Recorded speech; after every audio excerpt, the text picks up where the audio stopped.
Hello guys, tara balbakwa tayo. Dito lang yan sa San Jose. Pag nakita nyo yung Memorial Park, yung kaharap nun, gasoline station. Yung gilid ng gasoline station ay may papasok na rough road yan. Yan yung nilikuan ko. At pupunta ka lang sa pinakadulo niyan. Opening kasi sila ngayon sa kanilang resto house.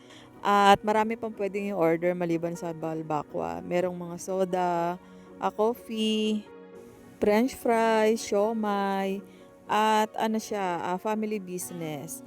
Ang ganda kasi ng location nila guys, sa bahay lang yan nila. So ang bahay nila ang ganda ng ambience, talagang marirelax ka. Ito yung daan na tinatahak. Ipapasukin mo muna yung rough road na yan. Tapos sa dulo niyan, makikita mo yung bahay nila. Yan, tignan nyo guys. Bungalow inspire yan. Ito yung mga bahay na katulad sa mga foreigner yan. Ito na yan guys, ang ganda 'di ba?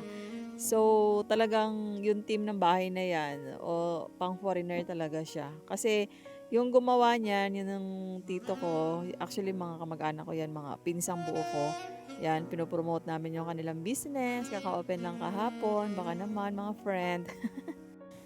Talagang 'di ba, ang ganda ng design ng house nila at saka native style na. Yung tito ko kasi, yan yung father ng pinsan ko na yan. Gumagawa ng mga cabinet, ng mesa, dining table, lahat ginagawa niyan. At hindi lang basta gawa-gawa. Matibay yung pagkagawa niya. As in matibay. Quality talaga guys. Ang customer ng tito ko, madalas mga foreigner, yung nung araw, yung kumukuha sa kanya ng mga set, ganyan, mga cabinet set, mga gawa sa kahoy, mga foreigner, yung may mga restaurant dito sa Palawan.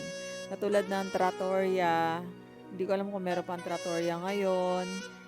Yung Bajaw Seafront, yan, tito ko ata yung gumawa ng lalagyan nila ng mga alak doon. Tapos, yung hotel sa kanto, sa Asturias Hotel, yung mga mesa doon sa reception, tito ko yung gumawa nun. Siya ang gumawa nun. Kaya makikita mo sa bahay niya, ang ganda guys. Yung father at mother ko, sa kanya kumukuha talaga kasi quality, yung mga bintana namin dati, yung mga mesa namin, nasunog na lang kasi yun, yung mga divider namin. As in talaga, talagang tumagal sa amin. Simula elementary kami hanggang nagkaroon na kami ng pamilya, nasa amin pa, kundi lang nasunog yung bahay namin dati. Tapos, yung mga kama namin, yung mga double deck namin, pag nakita nyo, halos hindi nyo mabuhat sa bigat. As in, quality. Hindi siya yung mauga or ano. Hanggang ngayon, buhay pa siya. Simula elementary kami, high school, hanggang ngayon yung mahigaan namin buhay pa. Talagang siya ang gumawa nun, yung tito ko. Ang tatay ko kasi, di bali nang gumastos ka ng mahal, ang mahalaga sa kanya, magagamit mo siya ng matagal, taon talaga. Ganun yung ano niya ganun yung mindset niya. Kaya nung high school kami, pag ginugrocery kami ng tatay namin, ang lagi niya sinasabi, piliin mo na yung mahal. Kasi syempre, simula, di ba, elementary, magagamit mo siya hanggang high school mo, hindi niya na mapapalitan yun. Katulad nung grade 6 ako, binili niya ako ng sapatos sa Rusty Lopez. Siyempre yung Rusty Lopez, sikat na sikat yan dito nung bago pa lang yun eh. At saka talaga makikita mo yung mga sapatos ng Rusty Lopez. Quality, balat na balat, literal. So, ang mahal 'di ba guys, doon, binili niya ako doon. Pero, nagamit ko siya hanggang second year high school. Talagang hindi niya pinalitan hanggat hindi sumikip sa akin yun. Ganun siya. Kaya, hindi siya nangihinayang sa isang bagay kahit mahal. Basta, hindi ka pwede magpabili sa kanya na magpabili. Basta quality talaga. So, ito na nga guys. Yan, tito ko gumawa ng lahat ng frame ng bintana na yan. Yan yung pintuan nila. Tito ko yan. Tsaka, yun yung kabilang side ng window nila. At ipapakita ko lang yan dyan yung shop niya. Dyan lang siya gumagawa ng shop niya. Dyan yung shop niya sa gilid. Yan. Yan. Yan guys. So, grabe. Ang ganda na hagdanan. Yan ang gusto kong maging hagdanan. Kaya lang, may maliit pa ako. Hindi pa ako pwede sa ganyan. Kasi baka mauntog or ano. Pero ang ganda. Quality. Kaya kung may makikita kayo ng mga mesa sa amin na mga design na unique or talagang maganda ang klase, sa kanyang gawa yon sa tito namin. So, ayan yung shop niya guys. Yan, binideo ko. Ayan yung kanyang mga kagamitan. So, ginagawa pa kasi yung bahay nila ngayon kaya medyo magulo pa yan. Kaya kung magpupundar kayo ng gamit ninyo sa mahal na, at least taon nyo magagamit. O, di ba? Yan yung mindset talaga ng tatay ko. Di bali ng mahal. Yan talaga. Yan, hindi ko makalimutan sa kanya. Di bali ng mahal. Talagang taon mo, hindi ka bili ng bili. Kasi pag mura, sira na, sira. Sira mamaya, sira bukas, bili na naman. Ganun, di ba? So, dito na tayo sa kanilang resto house, ang Yolax Cafe. Balbakwa and Cafe. Yan. May dart din sila dito, guys. At nagda-dart yung aking kapatid. So, syempre, dart-dartan lang ang peg. At ito ang friend ng aking mother. So, di ba? Siya muna. Tapos, guys, na-short siya. Di ba, guys, ang ganda ng ambience ng resto house nila. Talagang marirelax ka dito. Tsaka tahimik dito. Tahimik na ano kasi dulo siya eh. So, ang ganda dito. I-try nyo. Ang sarap din ng luto ng balbakwa. As in, yung tito ko magaling magluto yan. Tapos yung tita ko, yun yung kapatid ng mother ko, yung tita ko. Yun, magaling sila magluto. Tapos yung tita ko, magaling naman sa decoration. Yeah, mahilig siya ano siya, creative siya. Mahilig siya masyadong malaro yung kanyang imahinasyon. Katulad siya ng father ko. Yung father ko, creative rin. Kung sa mother at father ko, talagang nakikita ko noon na wala pa akong pamilya, wala pa akong asawa na yung father ko yung mahilig mag-design ng bahay. Yung father ko yung mamaya may babarnisan, mahilig siya mag-varnish ng kasi yung bahay namin native rin dati. Yung lalo yung bagong gawa, ang ganda-ganda din ng bahay namin na yun sa bayan yun. Guys, oh, kita niyo yan, di ba? Gawa ng tita ko yan. Nilagyan niya lang ng mga coral sa maliliit, mga bato-bato sa dagat, di ba? Ang cute. Tapos kumuha lang siya ng mga sanga-sanga, tangkay-tangkay ng mga halaman niya. Yan. Tapos may pa-welcome yung tita ko.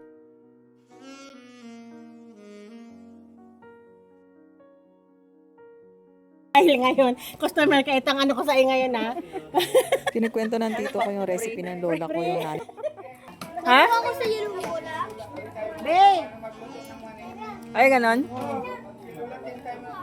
Ay, hindi pa masyado pag naglamig di mama. Dapat magawa ka rin ng kalabi ng fishball. Dito.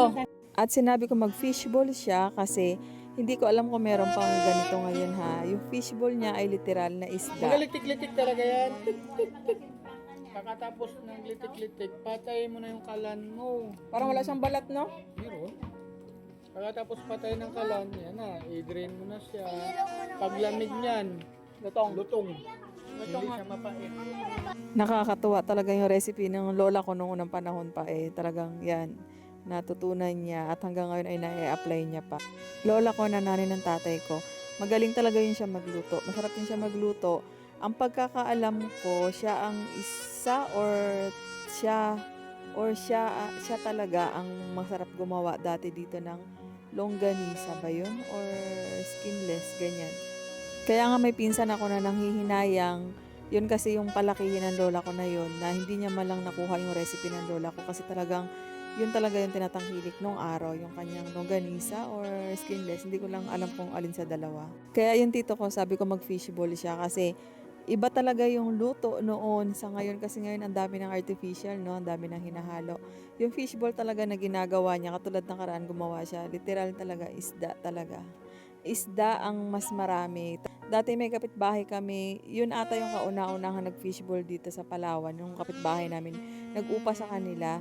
Tinuruan siya ng recipe, taga Manila, doon nagtitinda yun sa Manila. Tapos lumipat ng Palawan, tinuruan siya ng recipe ng fishball nila. At literal talagang isda ang hinahalo doon sa fishball. Kaya nga fishball, di ba? So ngayon, makikita mo yung mga fishball ngayon, halos harina na lang rin, di ba? Tinitimpla-timplahan na lang. At eto na nga, for the serve na ang aming balbakwa. Yan, dinner namin. At dyan galing sa taas, natawa ako kasi nandyan sa taas, bumababa. Dyan pala sila galing sa taas. Yung kusina niya, yung bahay niya sa kabila, yung may counter. Yan yung may-ari ng balbakwa. Yan, yung aking pinsan, si Yolax. Yan. Kaloy, kaya Yolax, diba? At siya rin ang gumawa niyan. Ang sarap ng balbakwa, guys. At eto na, kakain na kami. Natawa ako kasi galing siya sa hagdanan. At syempre, bago ko ituloy yung aking kwento, for the promotion mo ng aking tita at ang aking nanay. Ma'am, enjoy kayo ma'am sa ano namin ha. Sana magustuhan nyo. Yolax. Yolax. Welcome to Yolax Balbakwa, located here in San Jose, Santiago Road, Puerto Princesa City. Napakasarap. Naku, dumayo na kayo dito. Pwede Parang kayo isang mag-dart. pitakler. Bye! Ayun na, ituloy ko na yung kwento ko, guys. Ayun na nga yung pinsan ko doon sa hagdan galing, 'di ba? At sabi ko, bakit doon galing yung niluluto imbis na sa baba, di ba? So, yung pala yung bahay niya sa kabila, ginagawa pa yung hagdan. Kaya doon siya ma-shortcut sa kabila. So, ito na talaga yung moment of truth. Kakain na tayo at matitikman na natin ang balbakwa. Super lambot nito, guys. Super talaga. At gusto ko nga lagyan ng maanghang yung sabaw ko dyan. O yan yung kinakain ko. Kaya lang naalala ko, may pinapakain pala akong bata. Ayan, lalagyan ko sana siya. Kaya lang dalawang isip ako. Naalala ko kumakain pala yung aking bibing. Kain po tayo. At yan, talagang masarap talaga literal. Hindi ako nagsisinungaling or dahil sa kamag-anak ko sila o ano, hindi. Masarap talaga yung balbakwa. Masarap yung timpla ng kanilang sabaw. At malambot. Talagang makikita mo na pinakuluan ng oras. O sobrang lambot niya. Ang dali-dali niyang putulin. Hindi siya. At saka 'di ba pag ginunguya mo, ang dali niyang madurog, hindi mo siya may iba kasi ako nakakain na balbakwa na yung maskara para matigas siya. Actually kahit yan maskara nila malambot talaga. Natikman ko na yun, nagtitinda sila dun sa bukid namin dati. At talagang malulunok mo siya na hindi matigas. May ganun ako nakakain ng balbakaw. Ayan talaga, para siya nagme-melt. Melt talaga. Ayan na guys, nakikita nyo naman, di ba, kung gaano kalambot. Pag hinihila ko, putol na agad. At as in, talagang ang dali niyang anuhin. Hindi ka na makikipaglaban or parang kumakain ka ng goma, hindi. At yan, parami ang kain ko guys. Ang sarap kasi talaga guys. At yun na nga. Ang nanay namin, in-invite namin dyan. Ayaw niyang pumunta kasi nga malayo. Buti na lang yung friend niya padaan at aayain din siya kumain. So yun, dinala na lang namin sila dyan. At siyempre, opening nga nila, titikman talaga namin ang kanilang balbakwa. Ang sarap guys, tapos yung sabaw mainit pa. Tapos lalagyan mo ng hot sauce o pang-anghang or ano, sarap guys talaga. At siyempre babalik kami dyan, hindi naman gabi-gabi. Basta siyempre babalik lang pag gustong humigop ng mga maiinit na sabaw. Yan, yung french fries nila, ang sarap din ng pagkagawa. O kahit saan naman, masarap diba? Pero mas sarap kasi pag siniserve na bagong luto, diba? Talagang ma-enjoy mo pa yung pagka-crispy ng fries. Oh, yan. Ang sarap niya, guys. Tsaka nakikita nyo yun, yung pinakita kong fries. 80 pesos lang yon. Ang dami na, diba? Isang serve na yon, yung 80 pesos na yon. So guys, kung may time kayo, gusto niyo kumain ng balbakwa, magsabi lang kayo sa akin, i-message nyo lang ako at sasama ako dyan. Basta libre nyo. At hindi lang balbakwa ang kanilang siniserve, marami silang siniserve. Tignan nyo na lang sa menu pag pumunta kayo dyan. So dito lang yan sa Yolax, Balbakwa and Cafe. At hanggang dito na lang aking voiceover. Panoorin nyo na lang yung video hanggang matapos. Paalam!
Pa kasi ako ng mga ginagawang aparador sa laptop.